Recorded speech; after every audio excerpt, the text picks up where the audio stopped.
Praise the lord. ఈరోజు దేవుని వాగ్దానము, తేదీ మార్చి 18, 2025. యెహెజ్కేలు గ్రంథము 18వ అధ్యాయం 23వ వచనము. దుష్టులు మరణం నొందుట చేత నాకేమాత్రమైన సంతోషము కలుగునా? వారు తమ ప్రవర్తనను దిద్దుకొని బ్రతుకుటయే నాకు సంతోషము. ఇదే ప్రభువగు యెహోవా వాక్కు. ఆమేన్. దేవుని గురించి ఏం తెలుసుకోవాలన్నా సరే సరిగ్గా, సులువుగా, అద్భుతంగా, ఉన్నట్టుగా చెప్పాలంటే బైబిల్ మాత్రమే. అంటే ఈ పరిశుద్ధ గ్రంథం తప్ప ఇంకేది కూడా చెప్పనే లేదు. మోషే దేవుని గురించి పూర్తిగా తెలుసుకోవాలనుకున్నప్పుడు, ఆ దేవాది దేవుడిని చూడాలి అని మనవి చేసి కోరినప్పుడు, ఆ దేవుడు మోషేకి తనను తాను బయలుపరుచుకున్నారు. దేవుని ముఖం చూడకుండానే దేవునిని ముఖాముఖిగా తెలుసుకున్న వ్యక్తిగా మోషే మారిన సందర్భం అది. అదొక అద్భుతం అని చెప్పాలి. దేవుడు తన ముఖాన్ని మోషేకి చూపించలేదు, కానీ తన మంచితనాన్ని మోషేకి చూపించారు. తన మహిమని మోషేకి చూపించారు. తన నామమునకు ఉన్న విశిష్టత మోషేకు చూపించారు. నిర్గమాకాండం 33వ అధ్యాయం 18 నుంచి 23 వచనాలు చూసినట్లయితే పూర్తిగా తన గుణ లక్షణాలను మోషేకి వివరించాడు దేవుడు. మోషే దేవుని గుణ లక్షణాల్లో నుండి దేవుణ్ణి పూర్తిగా తెలుసుకోగలిగారు. అందుకే దేవుని ముఖం చూడకుండానే దేవునిని ముఖాముఖిగా తెలుసుకున్న వ్యక్తిగా మోషే పేరుగాంచాడు. ద్వితీయోపదేశకాండం 34వ అధ్యాయం 12వ వచనంలో ఒకసారి చూసినట్లయితే మనకు క్షుణ్ణంగా కనబడుతుంది. ఈ దేవుని గుణ లక్షణాలు అనేవి దేవునిని మనం తెలుసుకోవడానికి ఉపయోగపడతాయి. ఇప్పుడు ఇది ఈ పరిశుద్ధ గ్రంథం ద్వారా మాత్రమే సాధ్యమవుతుంది. అలాంటి దేవుని గుణ లక్షణాల్లో ఒక లక్షణం, దుష్టులు తమ దుష్టంలోనే మరణించటం, పాపి తన పాపంలోనే మరణించడం ఆ దేవాది దేవునికి ససేమిరా ఇష్టం లేదట. దేవుడు పాపాన్ని ద్వేషిస్తారు కానీ పాపిని కాదు. దేవుడు పాపాన్ని చంపుతారు కానీ మారిన పాపిని కాదు. సర్వ సమాజంలో పాపం పట్ల భయం కలుగు నిమిత్తం మరణం వల్ల ప్రజలు పాపం నుండి దూరంగా వెళ్ళడం కోసం పాత నిబంధనలో దేవుడు కొన్ని మరణాలను అనుమతించక తప్పలేదు. కానీ అప్పుడు ఇప్పుడు ఎప్పుడు కూడా దేవుని ఉద్దేశం పాపి మారాలని, మారు మనసు పొందాలని, అంతేగాని ఒక పాపి ఆ పాపంలోనే మరణించాలని కాదు. లూకాసు వార్త 13వ అధ్యాయం 6 నుంచి 9 వచనాల్లో చూసినట్లయితే మన రక్షకుడైన యేసు ప్రభు వారు ఒక అద్భుతమైన ఉపమానం చెప్తారు.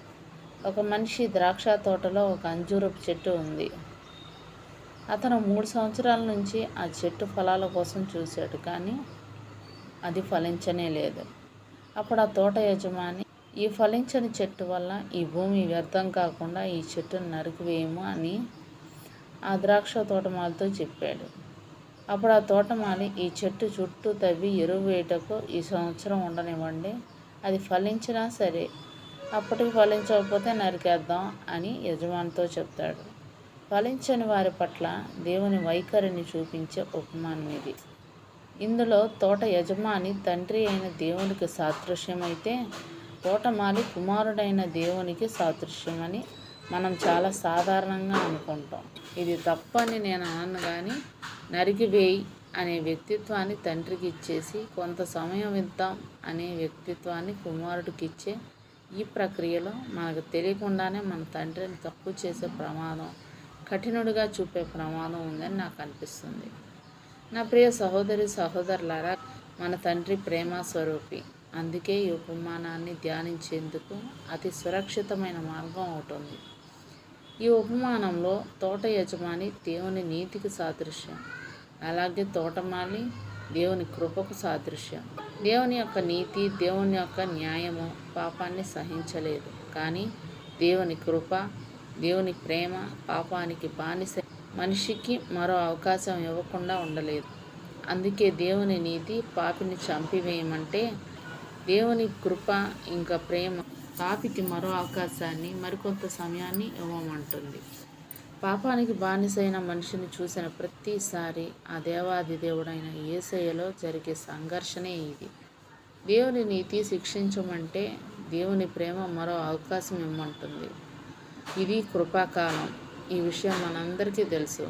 ఈ కృప మనల్ని ఆవరించి ఉంది కనుక దేవుని నీతి వల్ల మనకు రావాల్సిన ఉగ్రత నిలిచిపోయింది. కానీ ఒక్కరోజు రానుంది. కృప ఎత్తబడే రోజు అది. సంఘం ఎత్తబడే రోజు అది. దేవుడు తన కృపకు, ప్రేమకు అతీతంగా తన నీతిని, న్యాయాన్ని జరిగించే రోజు అది.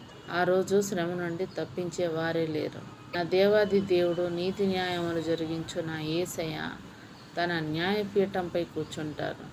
తన నీతిని జరిగిస్తారు. ఫలించిన ప్రతి చెట్టును ఆ రోజు నరికి అగ్నిలో పడేస్తారు. అలాగే తన చిత్తానుసారంగా ఫలించిన ప్రతి వారికి బహుమానం అందించి తన రాజ్యంలో నాటి స్థిరపరుస్తాడు. కానీ యేసయ్య మనసులో మాత్రం ఎప్పుడూ ఒకటే మాట, ఏ ఒక్కరూ నశించకుండా ప్రతి మనిషి నిత్య జీవంలోనికి రావాలని, పరలోకంలోకి అడుగు పెట్టాలని ఇంతగా ఆలస్యం చేస్తున్నాడు. అందుకే ఈ కృపాకాలం ఇంకా కొనసాగుతూ ఉంది. దుష్టులో మరణం నొందుట చేత నాకేమాత్రమైన ఇష్టం కలుగునా అంటున్నాడు. వారు తమ ప్రవర్తనను దిద్దుకొని బ్రతుకుటే నాకు సంతోషం అంటున్నాడు. ఆయన ఇచ్చిన ఈ వాగ్దానాన్ని హెచ్చరికగా మన హృదయంలో నిలుపుకొని ఆయన యందు భయభక్తులు కలిగి రాకడ సమయంలో ప్రతి ఒక్కళ్ళం కూడా సిద్ధపాటు కలిగి ఉండాలని, అట్టి కృపా ధన్యత దేవుడు మనకు అనుగ్రహించాలని కోరుకుంటూ దేవునికి కృతజ్ఞతాస్తుతులు చెల్లించుకుందాం. దేవుడు తన పరిశుద్ధ వాక్యం మన వినికిడి యందు దీవించునుగాక. ఆమేన్.